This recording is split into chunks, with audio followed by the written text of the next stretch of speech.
Welcome to StockTok's deep dive into Illinois Toolworks. Illinois Toolworks, or ITW, is a global manufacturer of specialized industrial products and equipment serving construction, automotive, food service, transportation, and electronics markets. The company operates through 7 business segments, each with its own customer base and competitive dynamics, generating revenue from both equipment sales and recurring service revenue streams. This diversification across end markets and geographies is what makes ITW a defensive industrial play during economic cycles. Over the past 52 weeks, the stock has traded in a range from $238 to $303.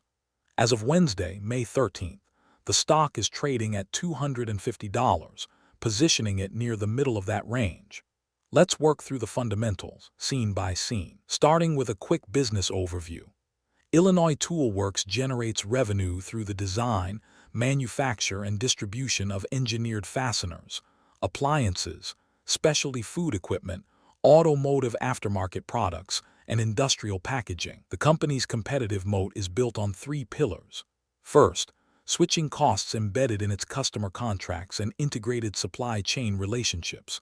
Second, a portfolio of market-leading brands in niche categories where it commands pricing power. And third, operational excellence driven by a decentralized management structure that allows rapid decision-making and capital deployment. The StockTok score is 45 out of 100, signaling caution. Breaking that down, valuation scores 0 out of 20. The stock is expensive by most metrics. Financial health scores 13 out of 20, some leverage on the balance sheet warrants attention. Profitability scores a strong 20 out of 20, the business generates exceptional returns. Growth scores 4 out of 20, top-line expansion has stalled. Smart money scores 8 out of 20, institutional conviction is mixed. Now, valuation. The question every investor has to answer: are you paying the right price? Illinois Toolworks trades at a price-to-earnings multiple of 23.68 times trailing 12-month earnings. The forward price-to-earnings ratio is 22.59 times, suggesting modest earnings growth priced in. The PEG ratio, that is, the price-to-earnings-to-growth ratio, which divides the PE multiple by the expected growth rate, comes in at 2.57. A PEG above 2 suggests the market is pricing in optimism that may not materialize given the growth profile. The enterprise value to EBITDA multiple, which is how much investors pay per dollar of operating cash generation, sits at 17.78 times, a premium multiple for an industrial company. The price-to-sales ratio is 4.66 times, implying that investors are paying $4.66 for every dollar of revenue the company generates annually. Here is where the valuation picture gets serious. Our DCF model, which discounts all future free cash flows back to present value, suggests Illinois Toolworks is trading at a 66.53% premium to its intrinsic value. That is a substantial overvaluation signal. However, Wall Street analysts have a consensus mean price target of $275, implying upside of approximately 10% from current levels. The high target among the 16 analysts is $317, while the low is $219. Taking both signals together, a fair value range in our view sits between $230 and $270.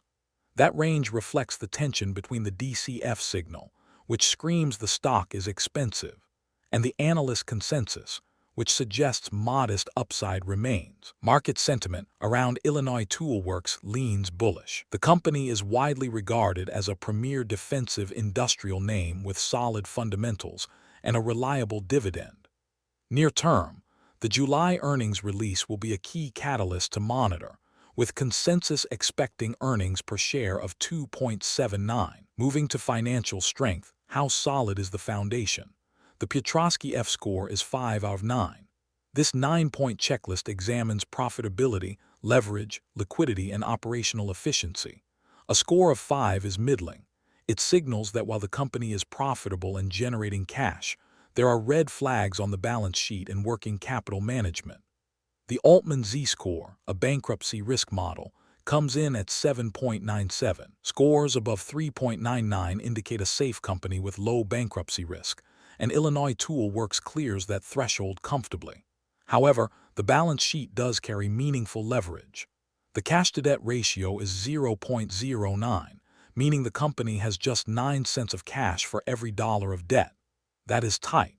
Debt-to-equity stands at 2.83, which is elevated for an industrial company. The current ratio, measuring short-term liquidity, is 1.19 above 1, which is healthy but not expansive. The true saving grace is interest coverage.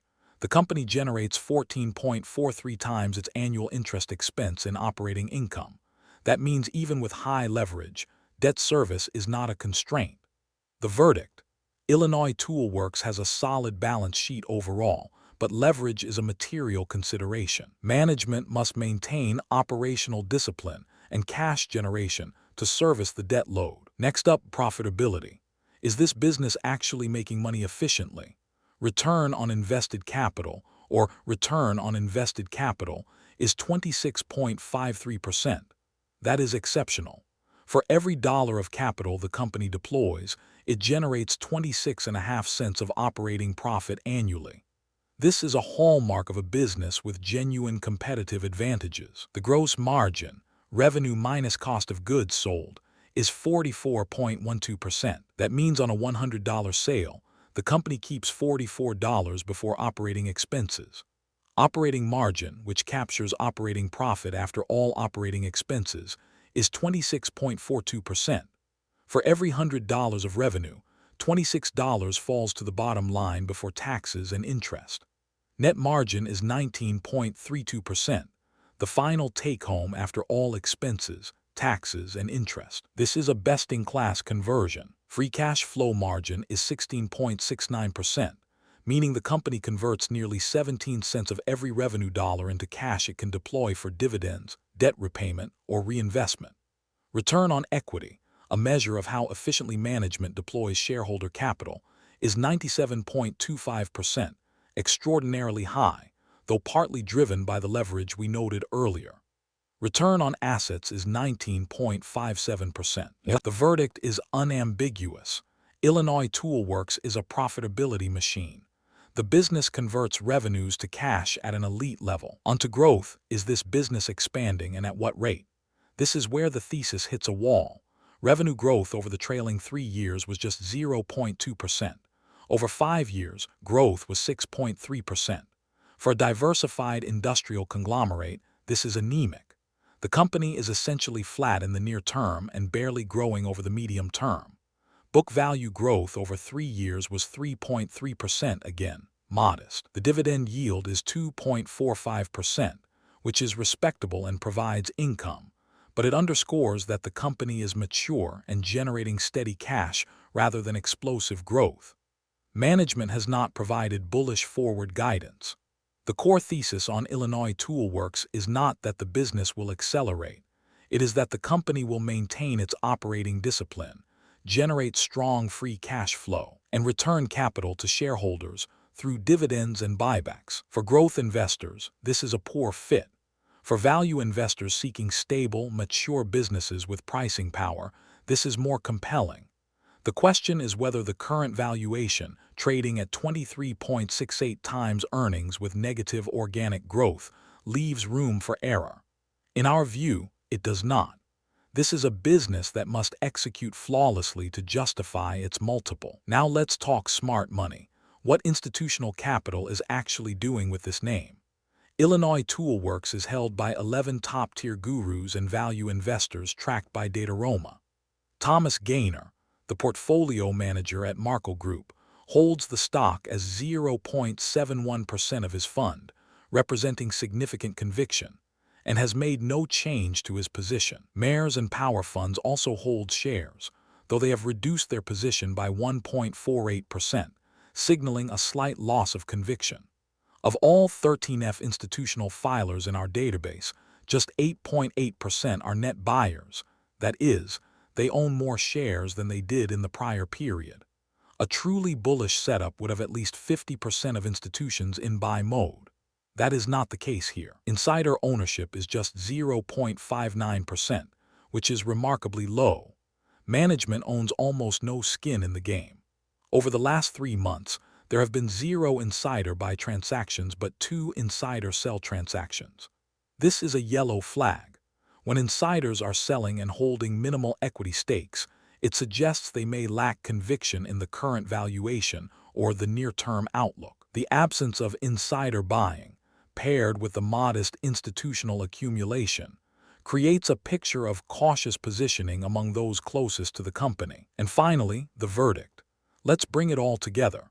On valuation, Illinois Toolworks is trading at a premium multiple with a DCF model suggesting 66% overvaluation, though analyst consensus targets suggest 10% upside. On financial strength, the balance sheet is solid with strong interest coverage, but leverage is elevated and warrants monitoring. On profitability, this is an exceptional business generating best-in-class returns on capital and converting revenues to cash with elite efficiency. On growth, the business is stalled, with near zero growth over 3 years, limiting the bull case. On smart money, institutional and insider activity is mixed at best, with insiders selling and institutions only modestly accumulating. In our view, a fair value range for Illinois Toolworks sits between $230 and $270, representing downside of approximately 8% to upside of 8% from current levels. The narrow range reflects a mature business fairly valued at best and overvalued at worst. The setup here is challenging. You are paying a premium multiple for a business that no longer grows, with insiders selling and institutions lukewarm. The strong profitability and cash generation provide a floor, but they do not justify the 23.68 PE in our opinion. This is a situation where patience may reward you. Waiting for a meaningful pullback would improve the risk-reward considerably. Everything in this video is our interpretation of publicly available data, not financial advice. Please consult a licensed financial advisor before making any investment decisions. That's the deep dive on Illinois Toolworks. Like and subscribe so we can keep providing you with no-nonsense, data-driven analysis of stocks. We will keep updating our videos as soon as new data that affects the stock becomes available.